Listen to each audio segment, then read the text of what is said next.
This is the Recruit the Employer podcast, and you're listening to episode 104, What It's Really Like to Work with Recruiters, with Biron Clark. Welcome to the Recruit the Employer podcast, a show for the ambitious, action-oriented career woman who wants to live out her purpose, rise to the top of her industry, and be seen as a leader at work. In 30 minutes or less, we'll walk you through the latest strategies to land your dream job, blast through imposter syndrome, and make the money you deserve. I'm your host, Jena, ex-Wall Streeter turned career coach and founder of Recruit the Employer. But more importantly, I'm on a mission to help you fall in love with your work again. So grab a glass of wine, get ready to be coached, and tune in to your weekly boost of career confidence.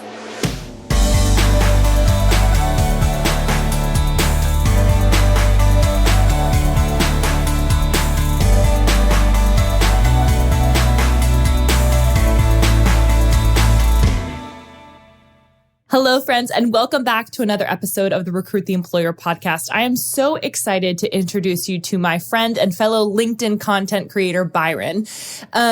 This is a really fun conversation. Him and I had been kind of chatting over LinkedIn DMs for a while about what a podcast episode could look like featuring him. He was a recruiter, started his own career blog, website. He has some really great advice, and we're very much aligned in a lot of the ways that we think about candidates and how candidates should approach the job search process.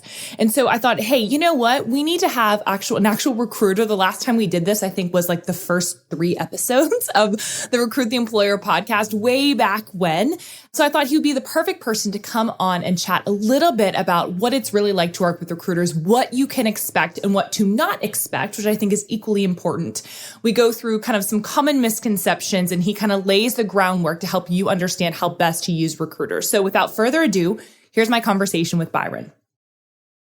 Hello, friends, and welcome back to another episode of the Recruit the Employer podcast. I have today kind of an old LinkedIn friend. I feel like we've been connected for a really long time, but never formally kind of met over Zoom. And so it's really fun to get to do this podcast episode with you, Biron. Thank you so much for joining. Thanks for having me, Jena. I'm excited.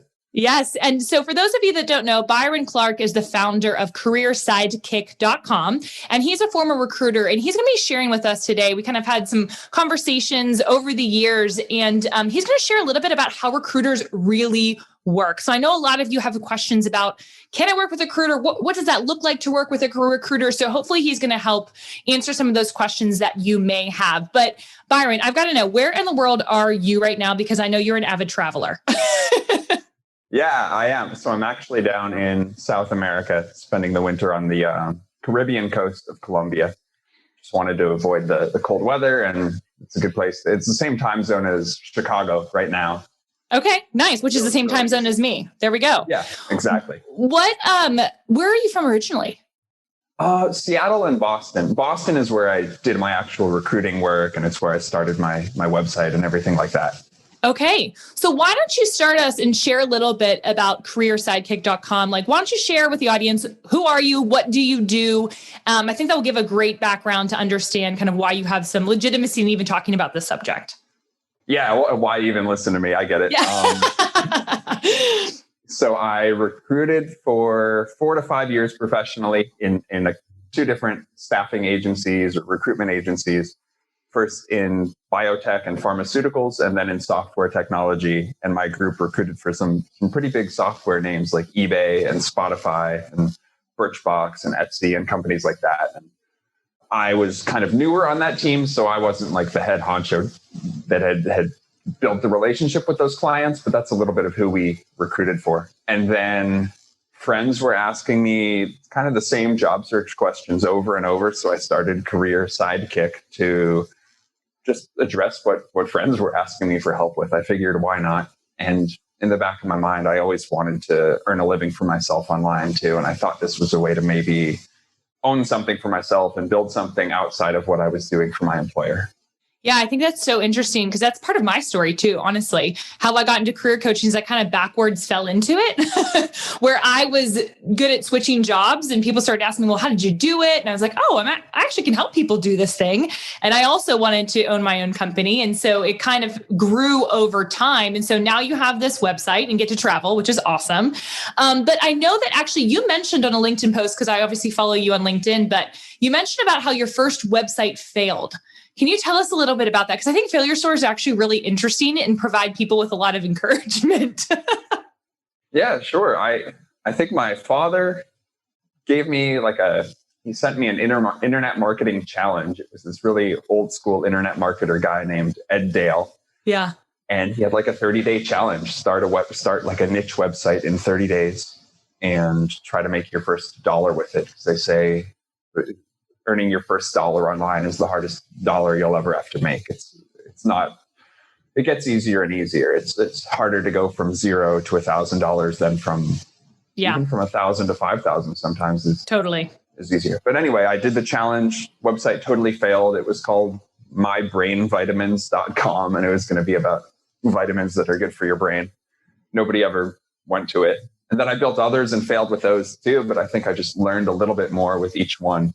Yeah. It's kind of sounds like a very Tim Ferriss type of original website name. I don't know if you're familiar with Tim Ferriss, but I feel like I remember from 4 Hour Work Week. I'm like, I feel like he did like a website that sounds similar to that. I love it. So your first website failed, but so you spent some time as a recruiter. So talk to us a little bit. And I know that a lot of people that are listening, maybe, listening and they're thinking about changing jobs and they're wondering about how to get all the tools in their toolkit. So tell us a little bit about your time as a recruiter. Like, how did you get into that? And what was a day in the life like?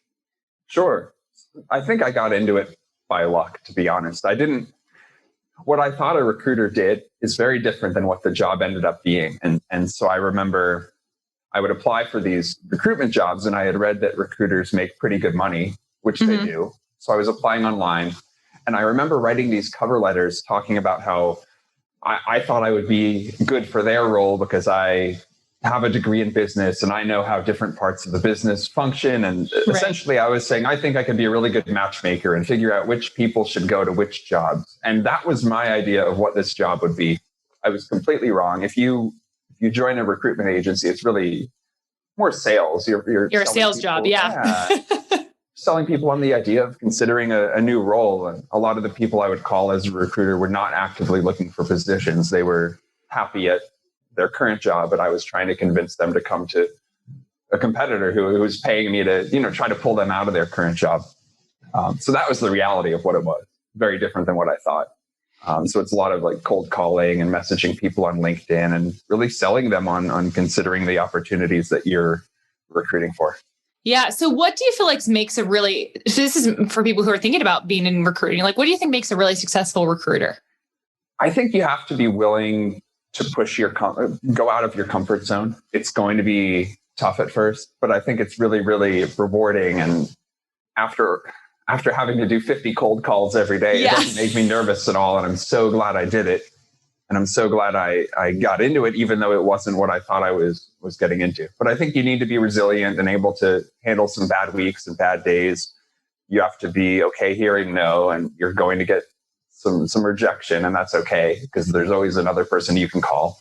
It really doesn't hurt you unless you let it hurt you mentally.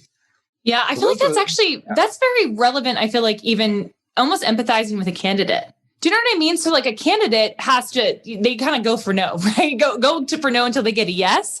And so the kind of job search process can be really tiring. And you have to be, that's one of the things that I tell clients, like you have to be resilient in order to go through the job search process because it can be really, it feels very hard when you get a lot of no's, which the reality is you're going to get a lot of no's and you're hopefully only going to get a small handful of yeses so that you can go work for that company that you're really excited about. Would you agree with that?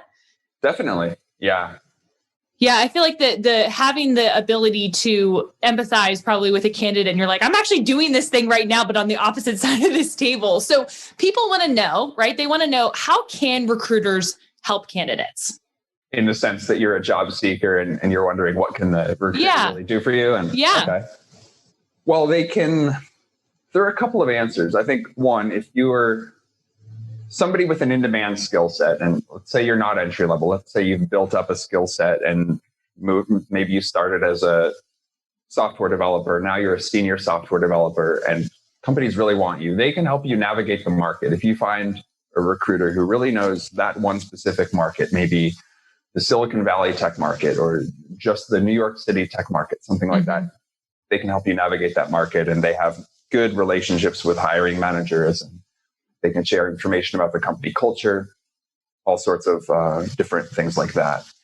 For other people who might not have progressed or advanced in their career to the point of having employers chase after them and being at that high level I spoke to a second ago, I think the recruiter can still immediately get your resume in front of some potential companies. They can also give you resume feedback. You have that first call with the recruiter and you send them your resume and they'll tell you if something's really not working on there. So that's another benefit.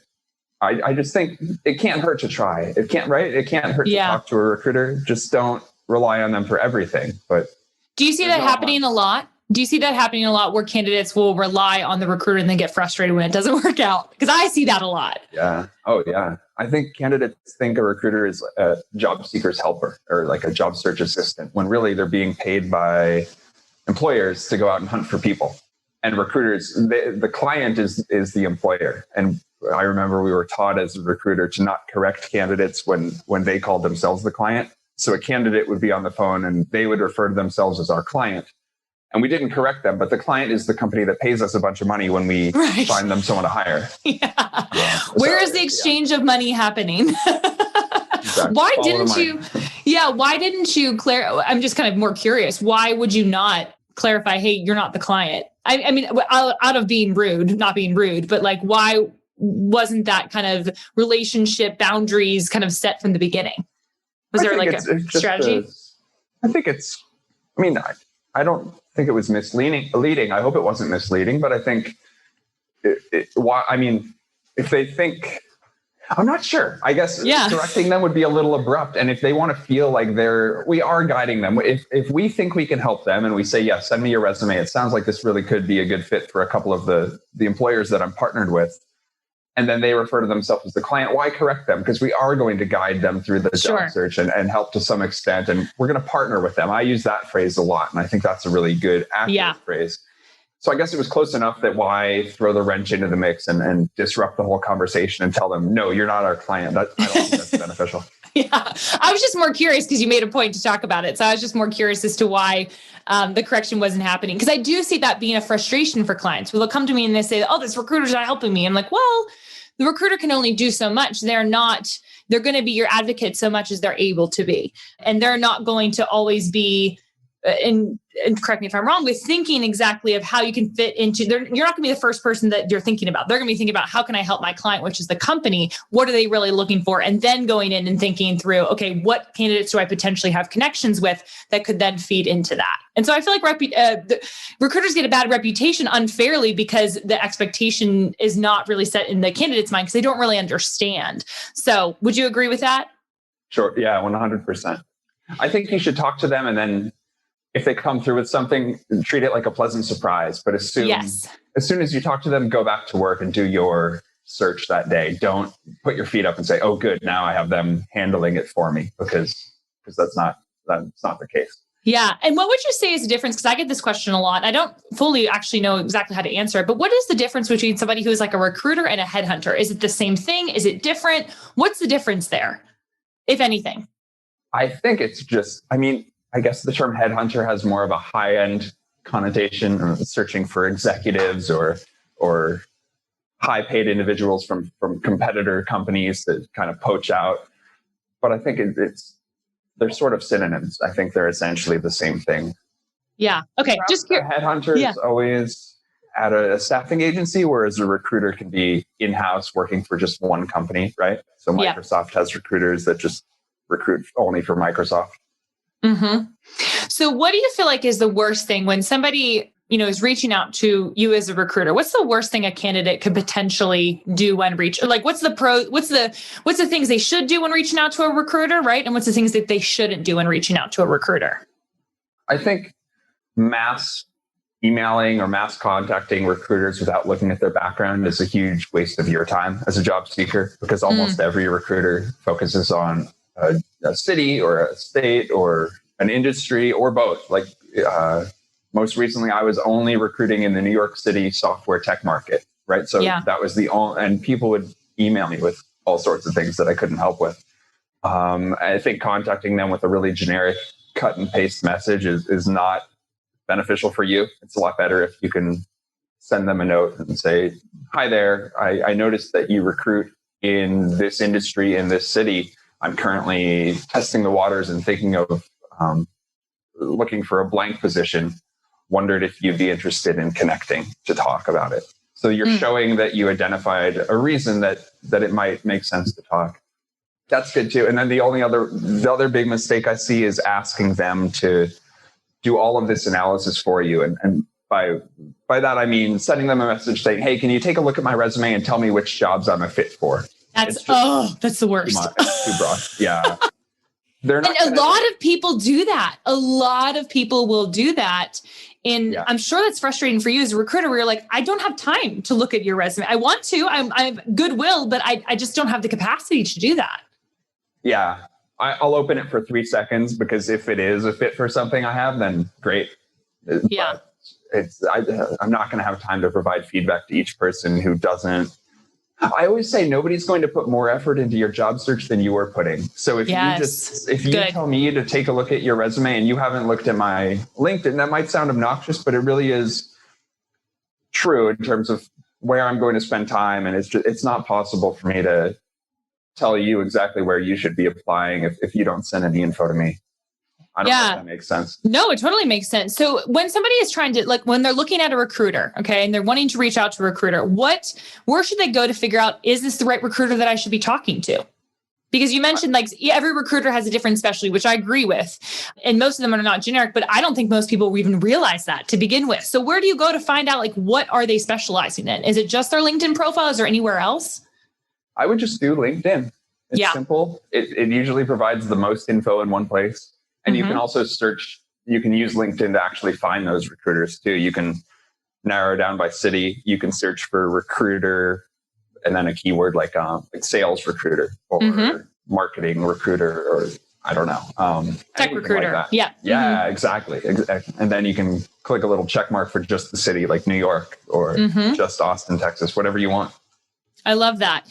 So tell me a little bit about what are the other common misconceptions about recruiters that you feel like people need to know when they're reaching out to recruiters, or what are some other things that people need to know as it relates to recruiters if you're a candidate when connecting with them? Are there any kind of delineations, maybe external recruiters versus internal recruiters? Are there any other common misconceptions that you feel like candidates have about the recruiting space and recruiters in general? I think we've touched on the most important things that come to mind, but this could serve as a really good review maybe. So I think number one is that they're not just helpers for your job search and they are paid by the employer. They don't help people find jobs. They help find people for jobs. That's good. I usually say that better. They help employers find people. They don't help people find jobs. So it's a little different. And then just understanding how they get paid. I think it's helpful to understand that they're usually paid, it's called a contingency fee, and they receive, or their employer receives the staffing agency receives a big amount of cash when they successfully place somebody into a position for one of their clients. And that doesn't come out of your salary. It's just an additional fee that the company pays. Yeah. So a lot of clients want to know, or candidates want to know, or readers on LinkedIn want to know, how does a recruiter actually search on LinkedIn for potential candidates? And how do they make sure that their LinkedIn profile sounds and looks attractive and that they are found?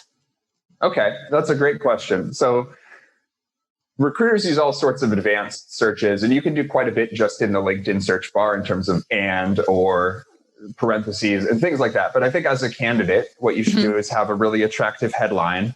Don't have the generic, put a great looking headshot. Don't have the generic gray, cartoon image that LinkedIn puts if you don't. That's a big pet peeve for me. Yeah.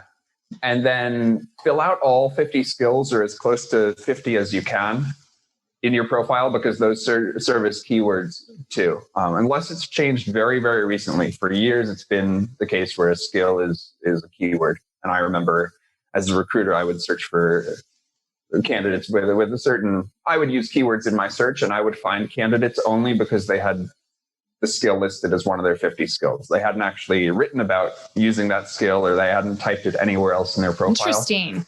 And so you have 50 slots to take advantage of how LinkedIn functions. So I definitely recommend that. That's interesting. It's actually funny. I had a client ask me about that recently because I feel like years ago, it was kind of like the endorsements didn't really matter, but putting your own skills on your profile does in fact matter because it's something that a recruiter can search for, is what you're saying. Exactly. Yeah.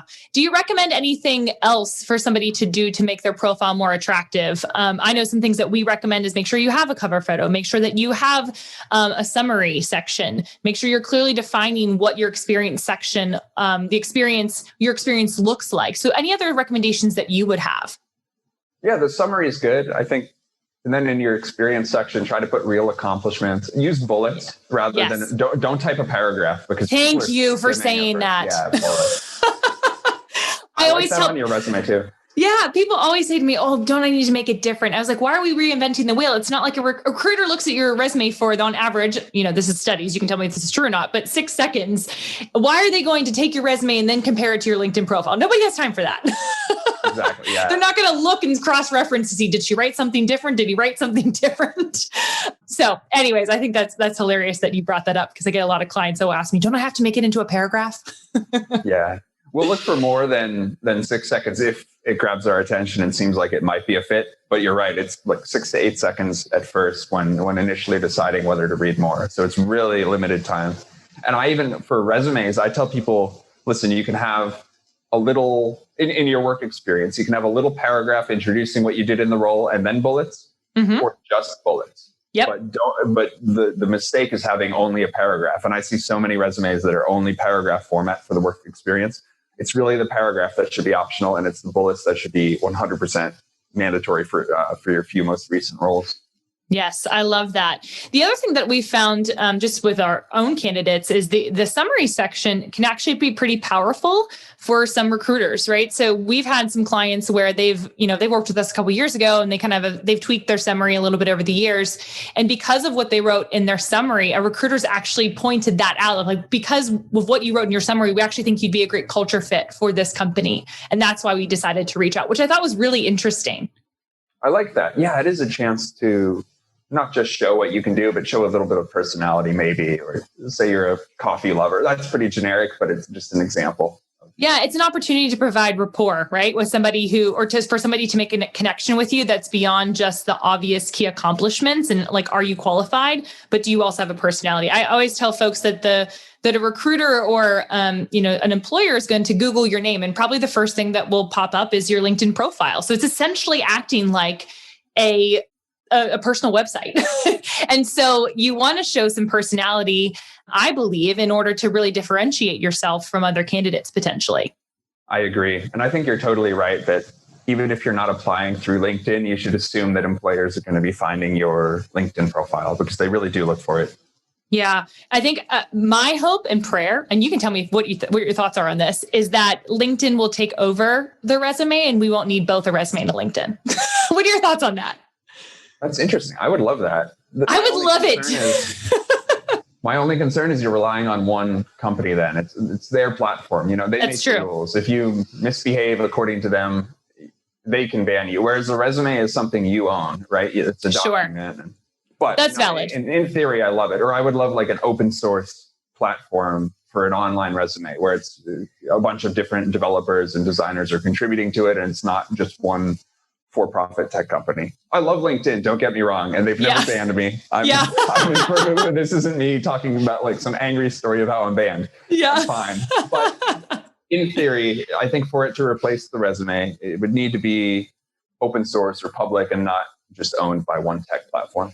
Yeah, that's good. I always joke too that talking about passive income, that LinkedIn's kind of like a passive income. Your LinkedIn profile is like passive income. It works for you while you sleep, where your resume is really only going to work for you when you submit it or when you get connected to somebody and submit it, right? So definitely making sure that your LinkedIn profile is up to par so that you are searchable, so that you can be, connecting with people even when you're not physically on the platform. So I'm such a fan of that.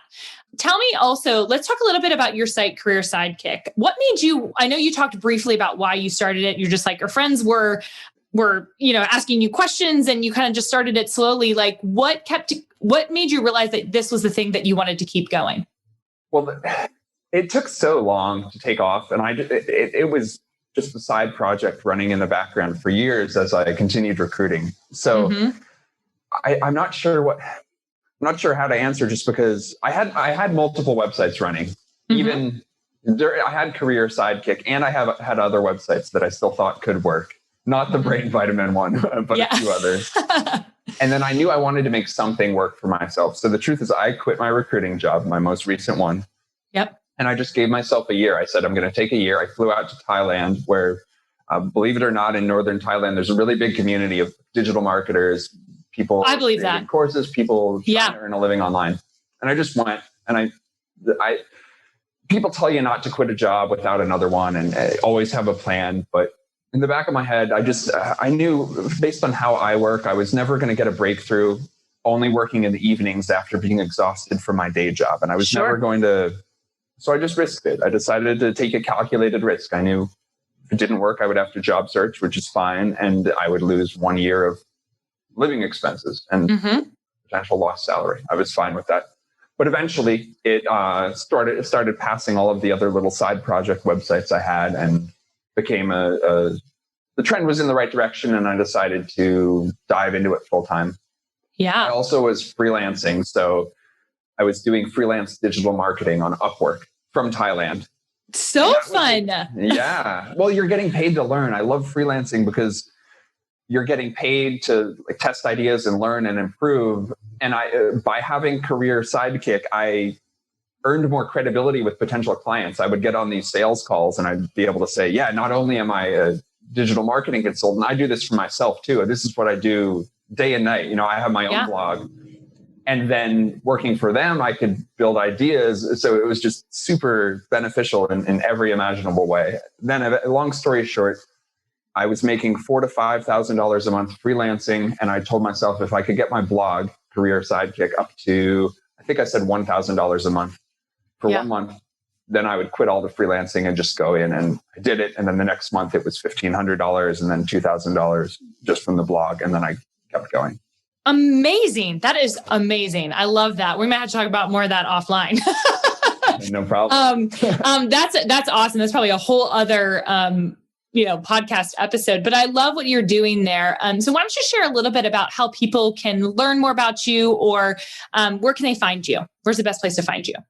So I share a lot of new info on LinkedIn, like that's the current stuff, or making an announcement, sharing a new post. But in terms of just getting my best job search advice and existing articles and guides, just go to careersidekick.com. On the homepage, I've got a bunch of free resources. There's 200 plus free articles and everything on writing a resume, prepping for your interview, sample interview answers, everything like that.